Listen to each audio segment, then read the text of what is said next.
MP নির্বাচিত হতে পারলে প্রতিটি উপজেলায় মাসে অন্তত একবার করে গণশুনানির আয়োজন করা হবে। এসব গণশুনানিতে কৃষক ও শ্রমিকরা সরাসরি তাদের সমস্যার কথা তুলে ধরতে পারবেন। এমনই সব প্রতিশ্রুতি দিয়েছেন সুনামগঞ্জ ১ আসনের বিএনপির প্রার্থী কামরুজ্জামান কামরুল। তার সঙ্গে দেখা করতে কোনো দালালের প্রয়োজন হবে না বলেও তিনি আশ্বাস দেন।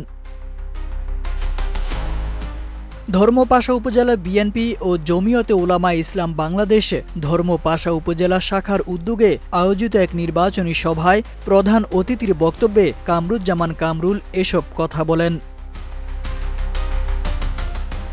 তিনি বলেন, নির্যাতিত কর্মীরাই আমার কাছে সবচেয়ে বেশি মূল্যবান। ব্যস্ততার কারণে হয়তো সবার সঙ্গে সরাসরি দেখা করা বা কথা বলা সম্ভব নাও হতে পারে, কিন্তু আপনারা নিজ নিজ অবস্থান থেকে কাজ করে যান। সময় হলে আমি আপনাদের ঠিকই খুঁজে নেব। অনুষ্ঠানে উপজেলা বিএনপির যুগ্ম আহ্বায়ক আব্দুল হকের সঞ্চালনায় সভাপতিত্ব করেন উপজেলা বিএনপির আহ্বায়ক লিয়াকত আলী। প্রধান বক্তা হিসেবে বক্তব্য দেন সুনামগঞ্জ জেলা বিএনপির আহ্বায়ক কমিটির সদস্য আব্দুল মোতালিব খান। তারেক আজিজ খান, প্রজন্ম ২৪।